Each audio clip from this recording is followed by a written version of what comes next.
The date is July 27th, 1988. This is Amy Glass, and I'm interviewing Roy Gray for the Life Weight of the Outer Banks project. And this is tape number 1, and we're in Frisco, North Carolina. Mr. Gray, I'd like to start out by asking when you were born. I was born February 21st, 1916, And where were you born, sir? Avon, North Carolina. And you said it was then known as Kinnakeet. Kinnakeet. And do you remember your grandparents? My grandparents on my mother's side was George O'Neill and Mary O'Neill. And my other parents were Sarah and Zachariah Gray.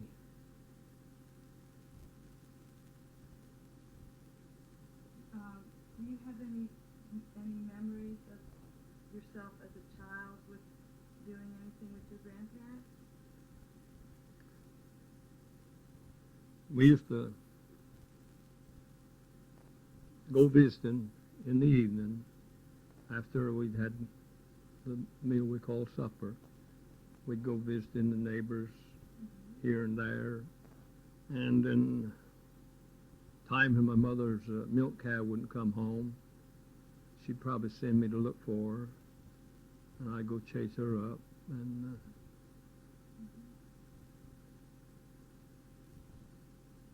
things of that nature. And did your grandparents live very close to where you were born? My grandparents on my father's side lived within a couple hundred feet of where we lived, and my other grandparents, they lived about maybe about a mile and a half from where we lived. And what were your parents' names? My parents, Margaret, Ann, and William James Gray.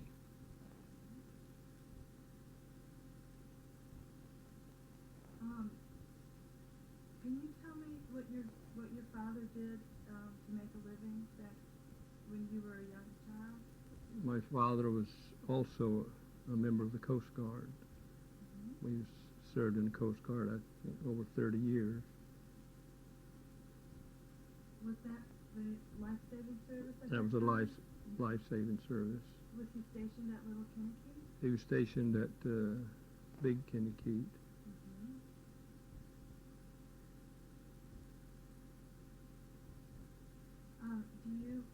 Did you ever go out to the station and visit your father when he worked there? Quite frequently we'd go to the station down and visit, and one of the servicemen there would, if we need a haircut, they were the barbers. Oh, no kidding. Yeah. And I remember this too, when this one fellow, Mr. Eugene Gray, which isn't related to me, after he would get through cutting your hair, he had what we call a foxtail brush, you know, with a hound. He'd whack you on the head with it. Oh. Not hard, but send you on your way. Send you on your way. What other kinds of activities went on there at the life-saving station? I mean, other than the life-saving duties. That was the only, I think there's 2 or 3 buildings right adjacent to the life-saving station where families lived, and we lived there for quite a while, and I'd start to say something maybe wouldn't be appropriate, I don't know, but anyway, the old skipper of the Coast Guard station there, one day he saw this horse and cart going by the station, and they were carrying a casket that was going to bury this person nearby. And I guess evidently at that time I was very sickly when I was when I was a child, and I guess according to them I did a lot of crying and carrying on. And the old skipper of the station made this remark. Says, "I'm only sorry of one thing, that it's not that baby that." But I've never forgotten it. My mother related that to him, and I've never forgotten it. He was only kidding, because he's a dear person, and everybody loved him. But was your father one of the surfmen? my daddy was a surfman. Yeah. Do you remember his number and his duties at all? I don't remember his number, but his duty was the duty of the whatever came up, in the rescue work and the upkeep of the stations. And at that time they didn't have tractors to begin with, and trucks to pull their boats with. They had horses, and the horse stable was right adjacent to the station. And we boys when we didn't have anything else much to do, we'd go down there and feed the sparrows, which were very numerous, because that's where they got their food from, was the corn and oats, and we'd sometimes we'd throw the corn at the birds, scattered it around, and probably some of the crewmen there come chase us off, but they never harmed us. They did they have more than one horse? had two horses. Two horses. And they're two tremendous horses. They were. They called them. I don't know what breed they were, but they called them government horses. I remember that. Tremendous horses, powerful. And those lifeboats, they didn't have the balloon tires. They had, the cart wheels, and they could pull those carts through the sand to whatever point they needed to get. Of course, eventually, I guess they got trucks. I know they did. Put them with. Did they have the? I've seen the beach apparatus drill up at Chickamauga. Right. Did they have a drill like that? Yes, and when I came along in the 30s, we still had it up in New Jersey where I was stationed. Well, did you, as a boy, did you go out and watch the drill, or did We you? watched the drills, yeah. Whenever we could, we'd watch them. Yeah. Did you ever witness a rescue, an actual rescue? No, when I was, I couldn't class this as a rescue, I don't guess, but after I came back from overseas, I was stationed to Big Kinnakeet, and there was a Navy ship came aground right abreast Avon, and Captain Bernice Balance and myself and Dorland Midget and one other person, I don't remember his name now, we took a tow line from the beach out to this tug that was laying offshore there, standing by to pull this Navy vessel off, and fortunately they freed it, and when we were on our way ashore, it was kind of rough, and this one fellow, he got a little bit upset, I guess, and he thought maybe the boat was going under, but fortunately it didn't, and he jumped overboard and swam and waded ashore. So we stayed with it. That was the tug? The tugboat? That was the small boat that we took the line from the beach to the tugboat, and the tugboat in turn passed it over to fastened it to the Navy ship that was aground there. I think it was a Navy collier, they called them, I believe. What was that word? Collier. I think it's C-O-L-L-I-A-R or something like that. But, so they were able to free it and take it on out. I wonder if, do you remember any, did shipwreck that had happened, when he was younger, when he was growing up? He possibly did, but I don't recall any particular instance. But I witnessed a number of them on the beach there. I know the last one, maybe was the last one was G.A. Kohler, I believe it was, and we boys, a number of us walked about 8 or 10 miles up the beach to see what was going on, and that was a beautiful ship, sailing vessel. I've seen pictures of it. Mm-hmm. And other than that, I don't remember seeing too many shipwrecks on the beach there. Well, so you went to school up in Avon then? Right. What were your school years like?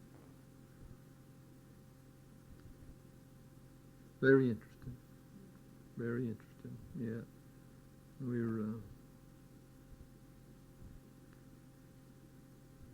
We're very close, seemingly, as I recall now, the whole group of us. And we were up to the usual pranks of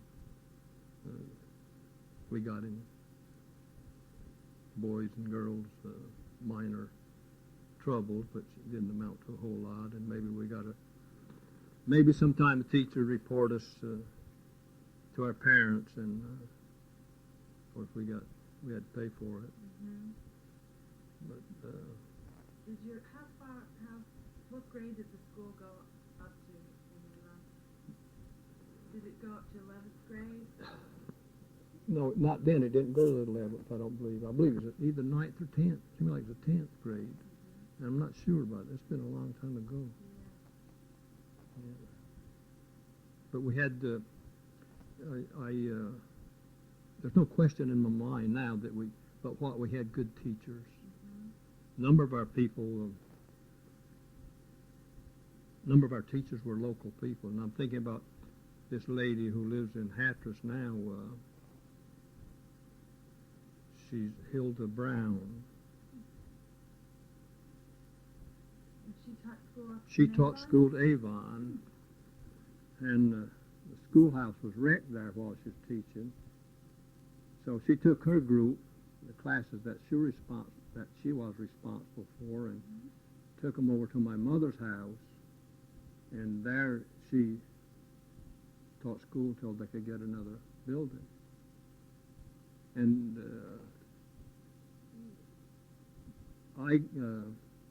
she taught me in school, and I graduated under her, I believe. So why was the schoolhouse wrecked? What happened? Storm took it down, Oh. knocked it off its foundation, wrecked it up Oh. pretty bad. Yeah. Was it 33 storm? I believe it's 33. 33? Mm-hmm. I believe. I'm not sure, but I believe it's 33. So you actually had school in your in your house? Right, in my mother's house. Oh, did you have a good sized room there? Yeah, they had this one. We called it, I believe, the living room there, and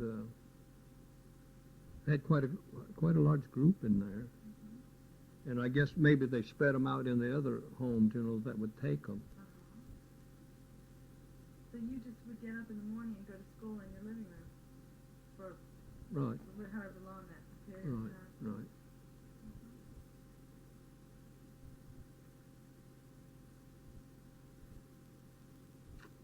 I believe there's only one. I believe they were only teaching in one room there home. I'm pretty sure. Mm-hmm. I meant to ask when I was asking about your dad and his work. What did your mother do? Did she work outside the home? No. Her work was strictly in the home, taking care of us and the washing and ironing, and you didn't have washing machines. You did it on a washboard and a round tub, and the boiled water out in the yard on an open fire. That was to sterilize, your clothes, what have you. You're boiling water out there on an open fire, and I can, in my mind's eye, I can see my mother, like, this is the porch here, outside porch, and that tub is on this porch here with a washboard, and you know what I'm talking about, the washboard, and she's standing on the ground washing, and of course this fire going over the side there, that was to sterilize the clothes. Did she have was that a big, an iron pot to wash the clothes? It was what they called a lard can. Thin metal, and it held about 5 gallons, I guess. So you can only do a little bit at a time. And, that was some hard work. hard work, yeah. I appreciate those people. Yeah. I was about the sickliest one of the group, I guess, and they sort of, took care of me. How many brothers and sisters do you have, or did you have? Just five sisters, and let's see,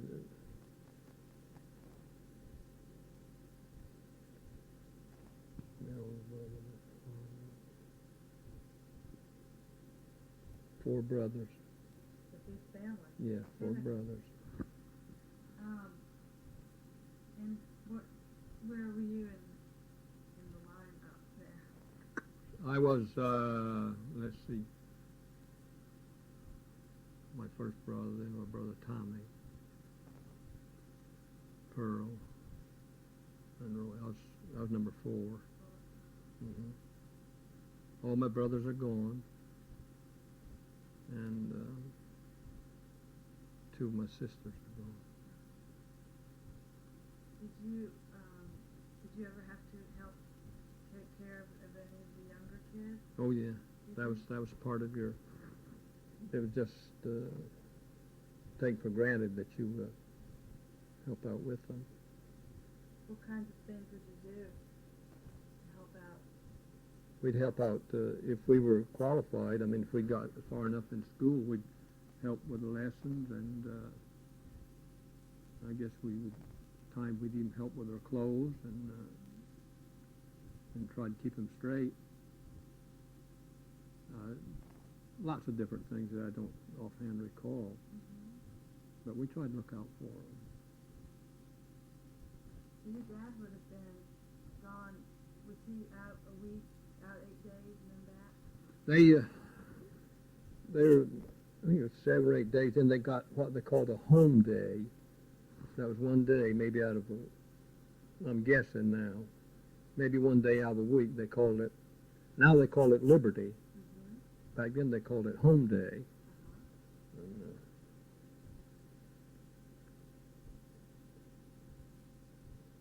it was an interesting life. I think back now. My mother,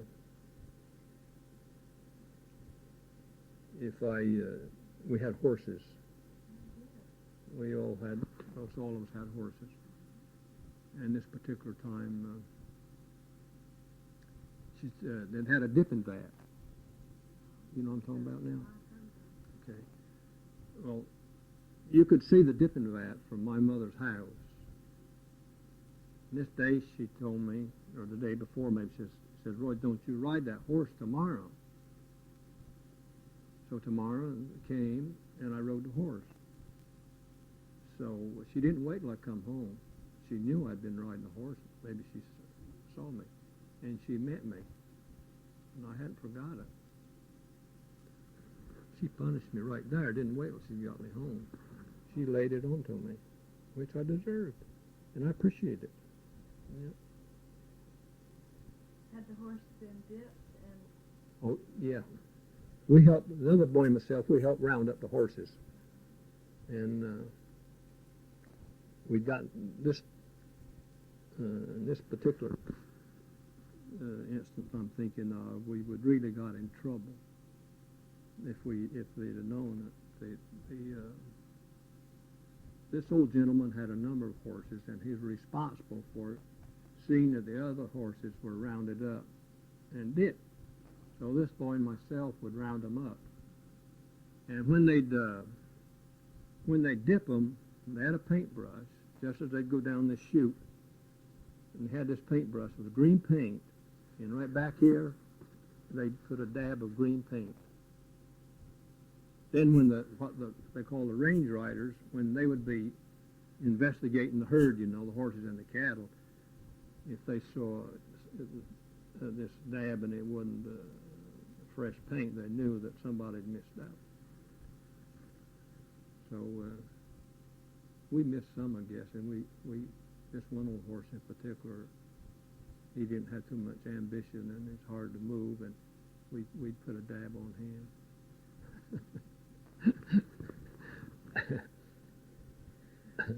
One of the boys, whose daddy was one of the range riders, lives down the road here a little ways now. Yeah. Who's that? Bill, his daddy was named Williams, I think, Bill Williams. Do you know how did you get to be a range rider? Gee, I don't know. He came in here from, I don't know what town he came from, but they had this other person, Mr. Ernest Quidley. He was a native of Avon, and he was one of the people responsible for rounding them up.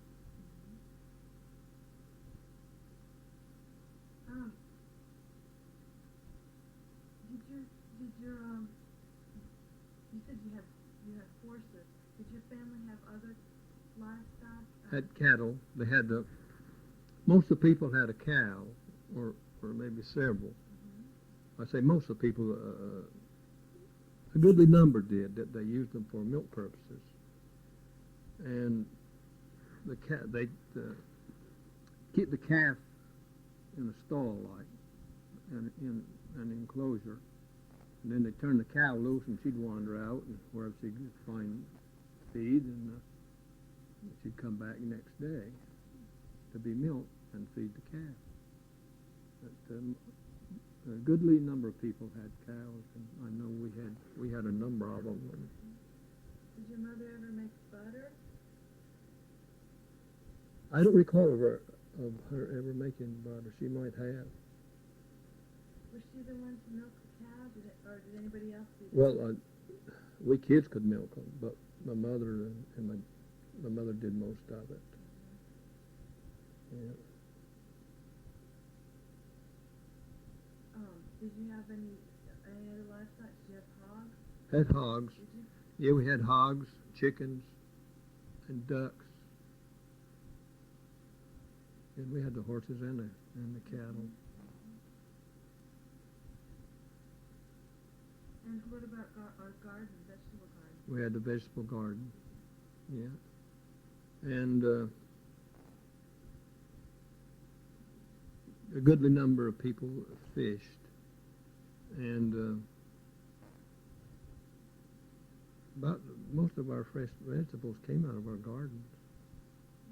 Then in later years, when I was a boy, still around home, hadn't gone away to work.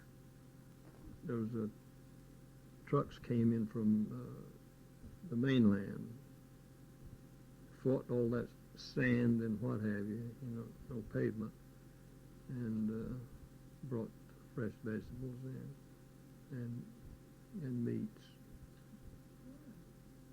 Whereabouts did they come from? Well, I believe this one I'm thinking of came out of Norfolk, and Mr. Charlie Williams. This was after people had maybe refrigeration. I know some refrigeration. He would go into Norfolk, I think, every week and bring supplies.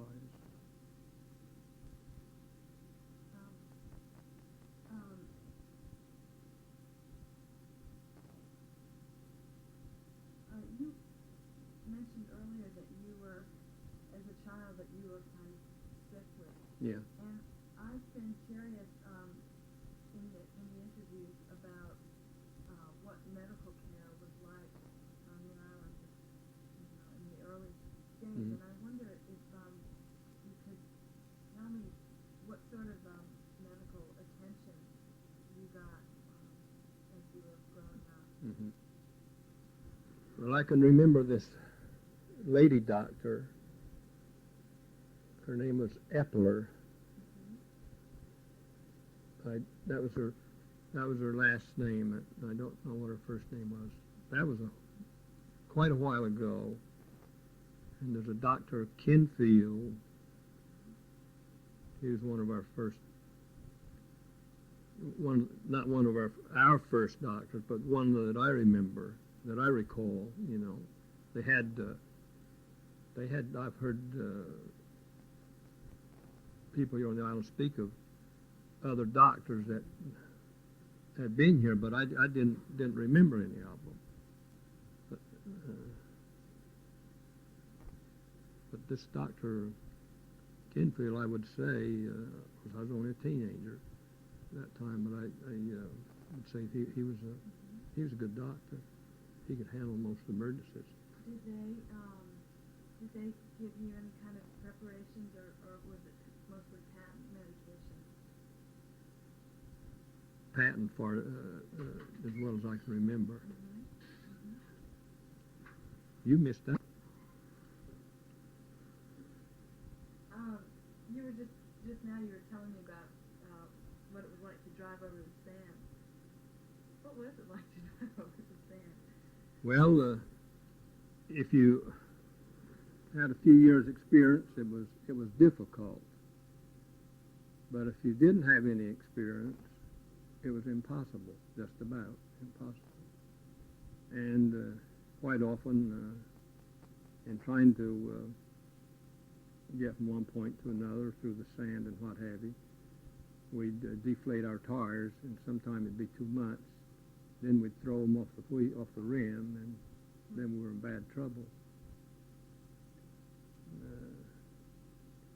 Sometimes when, like you felt like you were going to get stuck, if you had maybe a couple extra people or 3 people in your vehicle, before it came to a stop, they'd get out and start pushing, get back of it and start pushing. Try to keep your momentum going. If you didn't, right, you had to start out all over, and it could be real rough. Do any trips stand out in your mind? I remember this was back in the 30s when this one particular trip, I had been home on my vacation and started back to New Jersey, and the ocean was overflowing on the beach, and having run through all that water and the quicksand, what have you, that was about the roughest experience I had in driving. You know, I was a mature person then, and So you had to drive through. What were you driving? I was driving a 37 Plymouth Coupe, and we have a picture of it here. My first car, a 37 Plymouth Coupe. Mm-hmm.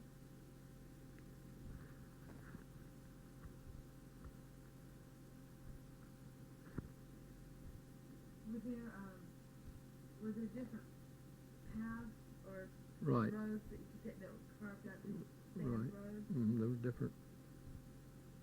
Did any of them have names? I don't believe so. No. Nobody ever referred to a No. road name. This boy that I grew up with, Lupton Gray, speaking of getting stuck and what have you, the different roads. Lup's daddy got stuck, and he put the car in gear and got out and started pushing it, and the car left him. He tried to run it down, and I think the thing finally stalled. But that was quite an experience for him, I guess. But, we'd see people, if we saw people that were stuck in the sand, when we could get close enough to them, why we'd stop and give them a hand. There's an art to that, driving in the sand. I bet. Do you drive over on the beach? I've heard people talk about Right, that. right. Low water and high water. Drive. I did commercial fishing for several years. Several years probably. I probably fished 10 or 12 years, didn't I, Clarice? Do you remember? And we didn't have four-wheel drive, just a two-wheel drive, and we managed to haul loads of fish on those. Sometimes we'd take a car and cut it down and make a truck out of it. And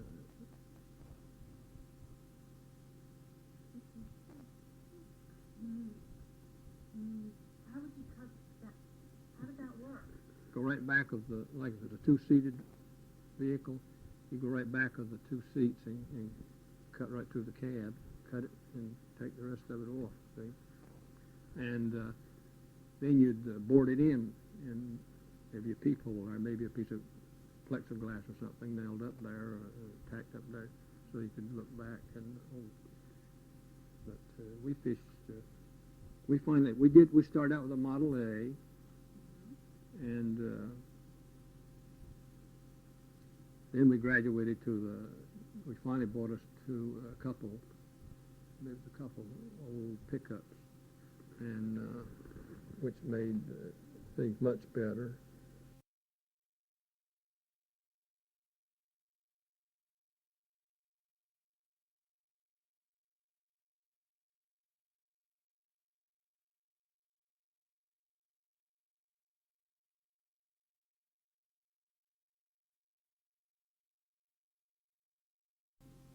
This is tape number 2 with Roy Gray. Mr. Gray, we were just talking while I was changing the reel about the movie theaters down in Hatteras, and you were telling me how they generated electricity to run the projectors. Yeah, they jack up the one wheel of this, I believe it's a Model A. Of course, they had a belt, running to that wheel, and it turned the generator. That's how they got power for that for the movie. And I remember this one particular time. I wasn't there, I don't think, but someone pushed the thing off the jack or whatever it was, and so that they had to start over again. Wasn't that noisy? They had to have the car motor running? It was outside the building somewhere. Oh, What kind of movies did they show there? Do you remember any of the titles? Gee, I don't remember. Mostly shoot 'em up. Gangster movies, Western. Could have been. That's been it's a long time back. Was that when you were living up in Avon, and then you would come down? Yeah, I was living in Avon then. I was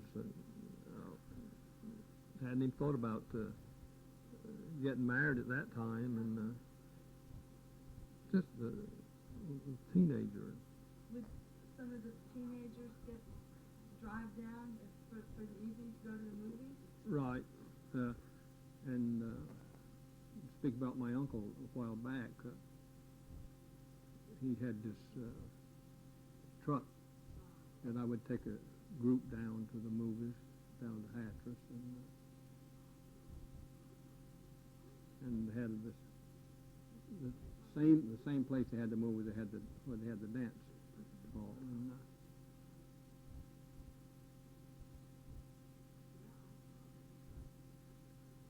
So you went to dances there too? pardon? You went to dances there too? Yeah. What kind of dancing was it? Mostly square dancing, mostly. Yeah. There was a number of people there that were really good, both men and girls. Dancing, yeah.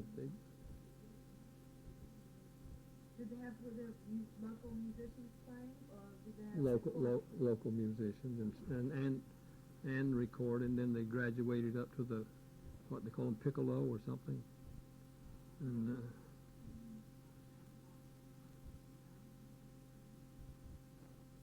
interest in life. Mhm. I wouldn't want to live it over, but I'm glad that I had the opportunity to come up when I did and have the experiences that Mhm. I have had. Mhm. Some good, some bad, but overall, it's been an enjoyable life, been a great life. What are the kinds of forms of recreation did you have as a young person? Well, that in the summer was baseball. We had, each village had a baseball. Well, maybe Rodanthe didn't have a team, but Hatteras, Frisco, Buxton, and Avon, we all had ball teams, and the competition was something. It really was. And I was just a teenager, and a lot of these people were adults, and the manager of the team down in Buxton, his name was John Brown Gray. He asked me if I'd pitch for Buxton. He was their manager, I guess.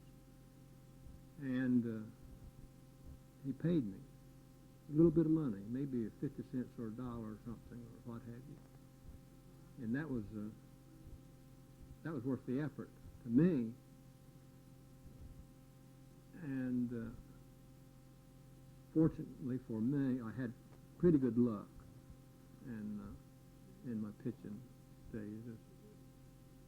So they told me that Avon, this manager, came to me. He was very hot-tempered, so a good friend of mine. In later years, we worked together. He told me, he said, "You're going to pitch for us, or you're not going to pitch at all." That was it. But then I went different places, and they paid me a little bit of money. So did you go to pitch for Avon? Yeah. Did they pay you too? No, they didn't give me a nickel. Uh-huh. Well, He just wanted you with the local team. right. Because I had pretty good luck against the local team, pitching against them. Uh-huh. So that's why they told me, said, "You're going to pitch for us, or you're not going to pitch at all." I guess that would have been hard, those rivalries. Yeah. And after I left to go in the Coast Guard, I got hooked up with the league they had there, Twilight League, and I had an invitation for a tryout with Cleveland, but I knew at that point I had damaged my arm to the point where it wouldn't come back, and so I didn't fill the appointment. But I had real good luck as a youngster. Do you remember any particularly good seasons? What your record was? And I don't remember my record, but after we went down here, and after we went to New Jersey and was pitching up there, I'm not bragging one bit. I detest anyone that tries to blow themselves up. But I lost very few games. Just had good luck, I guess. So they played hardball here? Yeah. What you were playing there? Right. Mm-hmm. Yeah. They had when I was playing in New Jersey, they had some major leaguers that were playing. Did each village here have a baseball diamond? Yeah. Right. Strictly sand. What do they use for the bases? They'd have burlap bags. They'd partially fill it with sand and tie a line around it, and then anchor, so you really didn't have to anchor it. And that was your base. Then they cut out a piece of wood for your home plate. And we did have a backstop of regular wire. That was we only played baseball about once a week, unless some visiting team came in. Where are the visiting teams from? They came from the mainland, up Manio and up in Currituck. What about other equipment like balls and bats and gloves? Where'd you get that? We'd have to order them. Each person bought his own glove, but the team furnished the balls.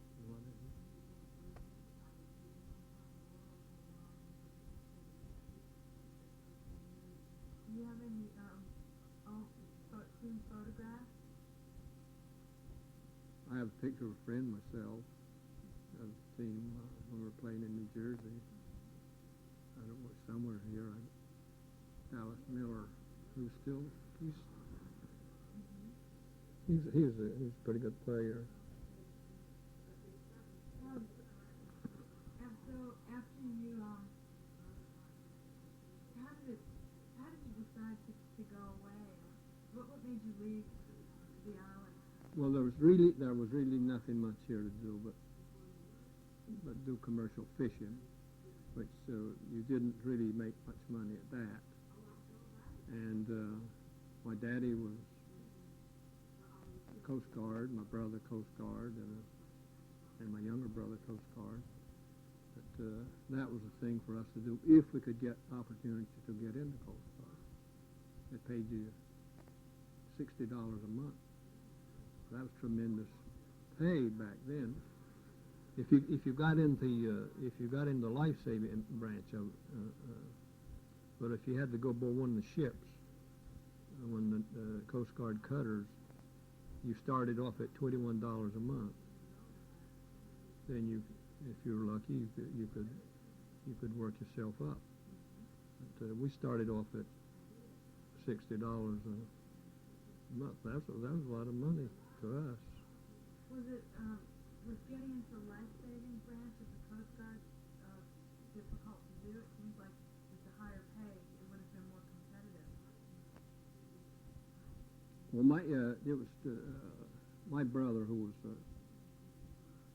he retired as a lieutenant, Coast Guard. He had some pool with the authorities up there in headquarters, and he came down. He got a call down there to the Coast Guard station, I guess. They didn't have any phones in the village, I don't guess then. And said for me to meet him at Nag's Head. So my uncle had this truck that he hauled freight with, and he took me up to Nag's Head, and my brother picked me up, took me to New Jersey, and got signed up there.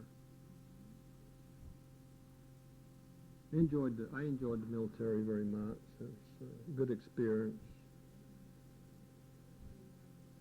Some of the experiences wasn't that good. Not after we had to go overseas. You used to overseas during World War II? Mm-hmm. We're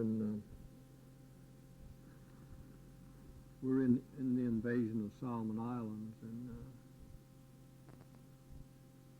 we were on a Navy transport, which was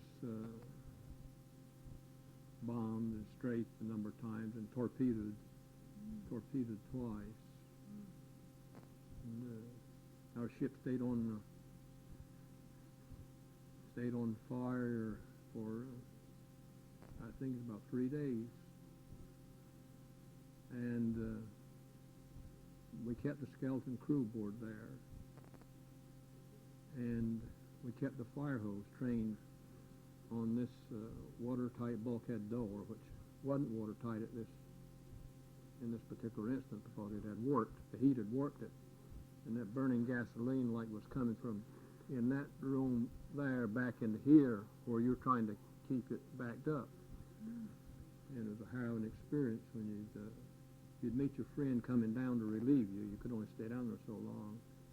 You'd be going up. There wouldn't be any words exchanged. You just got out and waited for your next trip down. How long would you be down there with that time? It was only a matter of some minutes. I don't know, maybe you could take it 15 or 20 minutes. And that went on for 3 days? It went on for 3 days that the ship was on fire. The heat was so extreme that the deck of the ship was buckled. And 2 tremendous holes in the sides of it. And that ship lived to bring us back to California. And later went on to be sunk, I believe, back in the Pacific. What was the name of the ship? Alchiba. Alchiba. Had a lot of good friends on there. Lost some of them. We stayed. When they torpedoed the ship the first time, they ran it aground, keep it from sinking.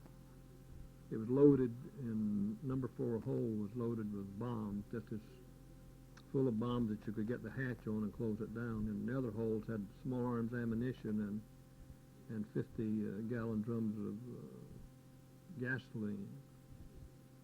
And you'd like to go on shore and stay, but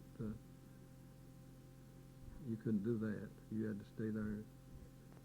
We had relay crews that would go ashore and come back and continuously until the repair crew finally got there, and they pumped some of the 1 or 2 of the holes out so the boat would float, and took it to another island and kept it there for I don't know how many months, and did emergency repairs to it. Then they towed it to another island where they got the motors in running condition. And with those 2 holes in the side of that ship, we set out from Espiritu Santo, which is in New Hebrides Islands, and came into California. And on our way over, you might hear a rumbling sound, and you could look out and see one of those oil drums floating off, all bent and twisted. And we didn't even have an escort, only for about 8 hours out of Espiritu Santo. From there on, I don't think we saw another ship until we got to California. I can't understand why they sent us out like that with a ship in that condition. It's hard to imagine. Right.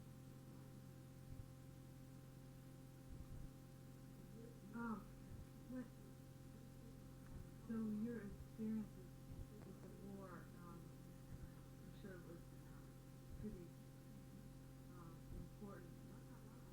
And I wonder, I know there was some activity here too during World War II. Right. I read that there were over 100 ships Right. off the coast here, and all of Right. them in 42. Yeah. Yeah. 42. Mm-hmm. Were you in contact with your family up in Avon during the time that you were gone? Well, my wife, yeah, my mother and dad, they were living in Avon, but my wife was living in Hatteras, and we could send out a little note, call it V-mail, and it had to go through censorship on the ship, so you know what you could say, very little. But I don't know how often she got those letters, but that's about the only contact we had with home. Mm-hmm. And did you receive mail from her? yeah. And one of our daughter was born when I was en route to the Pacific. Mm.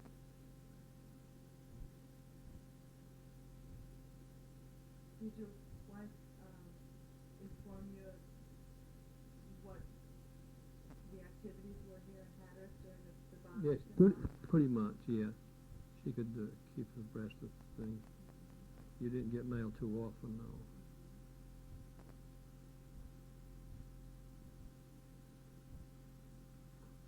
What kinds of things did she tell you were going on here? No, it's mostly about the family and what have you. Uh-huh. That's about all well as I can remember.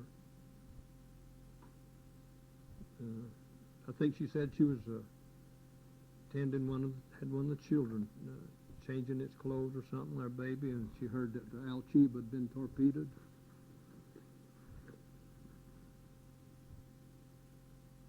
I guess it's bad news to her. When you came back after being overseas, did you come back here to Hatteras?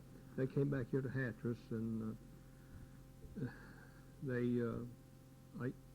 I came back to New York, and then they transferred me down to Norfolk. That was the district that I came out of originally, and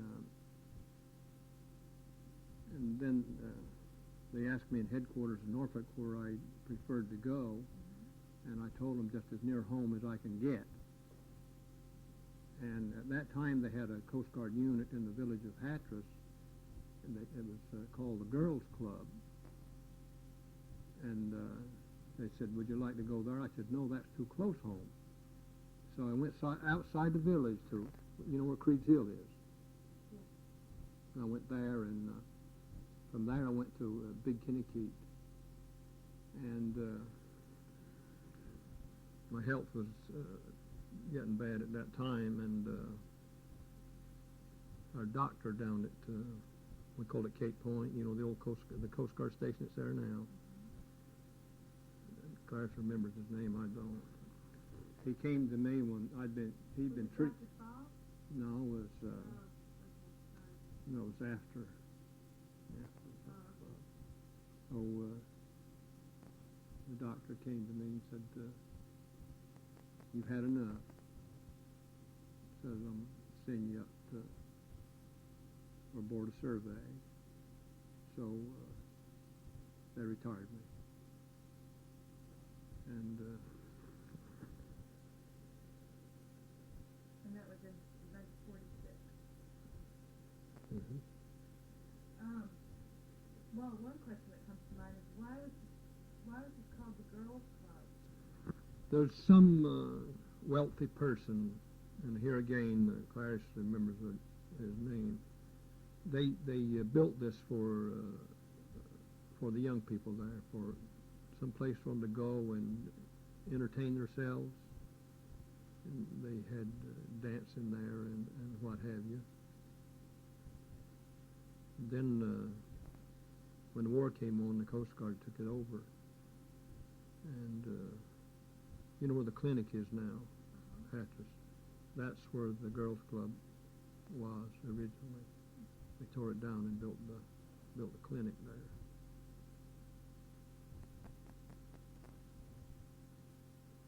So it was some kind of a large structure. It was that was used for recreational purposes. Right. And then the Coast Guard moved in. Right. Instead of building a station. Right.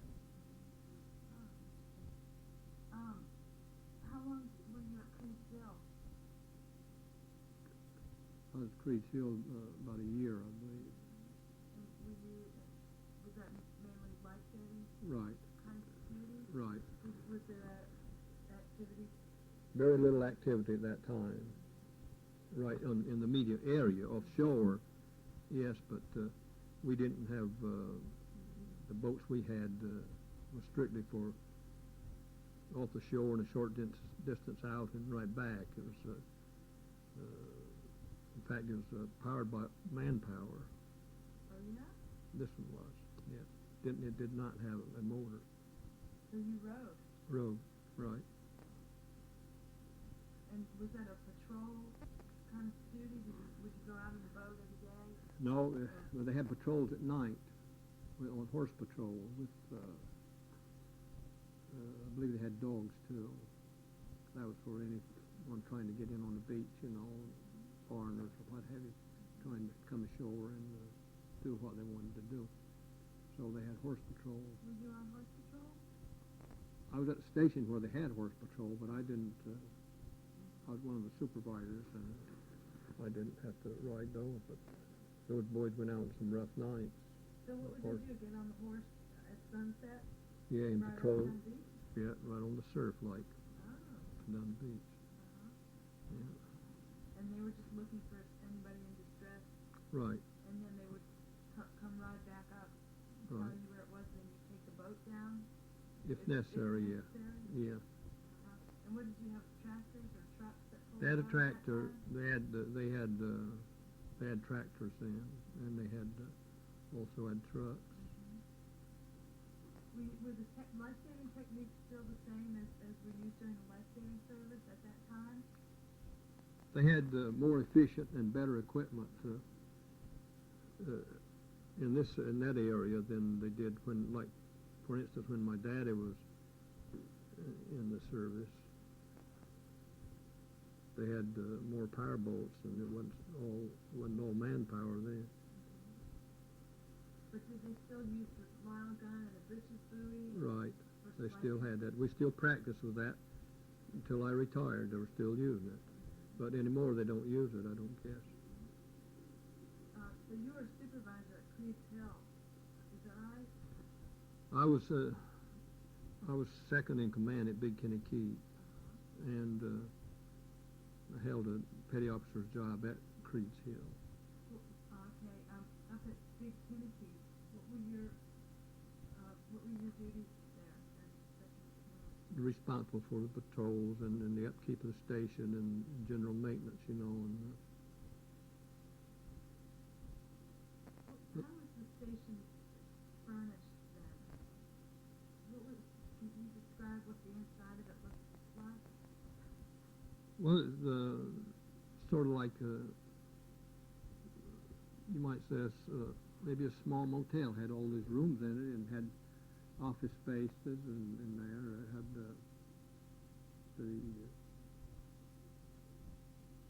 I think there's 2 offices in there.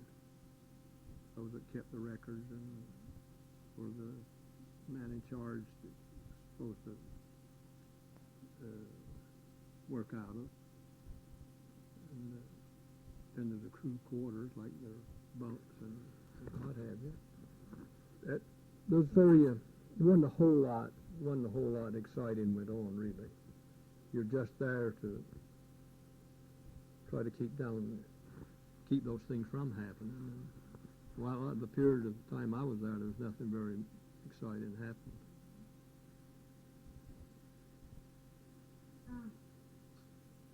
After you retired from the Coast Guard, you said you went into commercial fishing.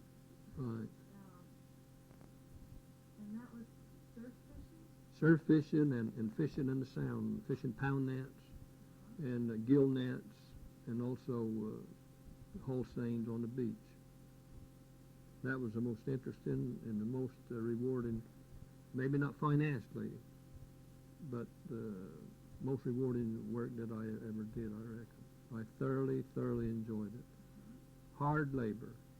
I don't know an awful lot about net fishing, and I wonder if you could describe to me in as much detail as you like what were the differences between hull seining in the ocean and gill nets and pound net fishing in the Sound. The pound nets in the Sound were stationary nets with poles.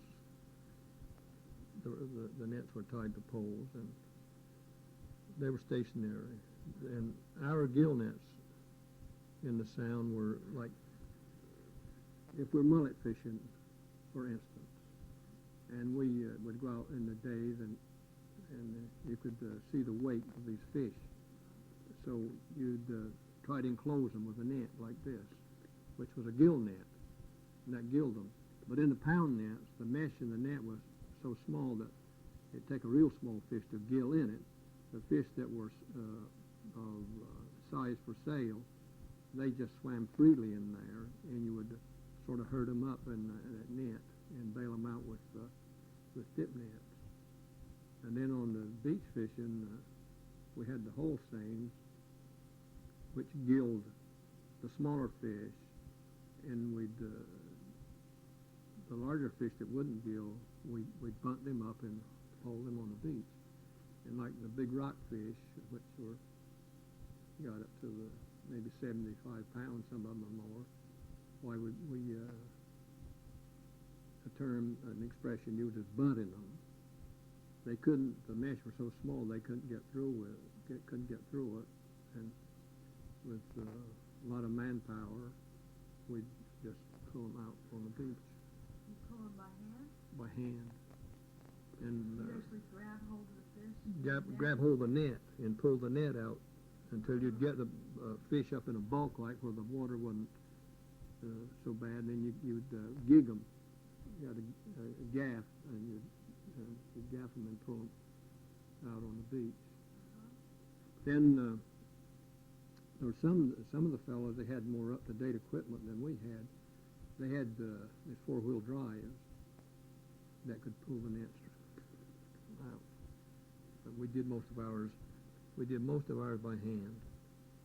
How did you actually, you don't set the whole thing. How do you place it in the water? Like, this is the beach here, and here's the ocean. And you say maybe here's a likely spot to catch the fish. You'll launch off maybe here with the net on the stern of your boat, and you're rowing by hand, and there's somebody on the beach that holds onto this end of the net, and you go out and make your circle as far as you can and come back to the beach, hoping that you're being enclosed fish in here. Then you pull it out by hand. So how long would those nets do? I think the last one we had was around 500 yards. That's a lot of net. Were those hand tied? No machine tied these were, but you had to repair them by hand. And we caught a tremendous number of striped bass. Some of them up in the 60 to 70 pound class. Mm-hmm. How much would you? What was the market like? What did you get for the fish at that time? Well, it seemed this way to me. When you go in with a few fish, the price was good. If you had an exceptionally large catch, the fish were down. That's my experience with the years that I fished. Were there, over those years, you said you lived about 12 years. Yes. Were there, did certain fish seem to be more plentiful at certain times? Well, there's certain seasons of the year that the rockfish were striped bass. And it seemed like there was a certain season of the year when they were more prevalent, and we could seem to have better luck catching them. Then What season would that be? sometime in the spring and again in the fall, I believe it was. But most of it over there, and it was cold weather, the fishing that we did on the beach. We'd go back to the sound and fish our pound nets and other nets in the warmer months of the year. I see.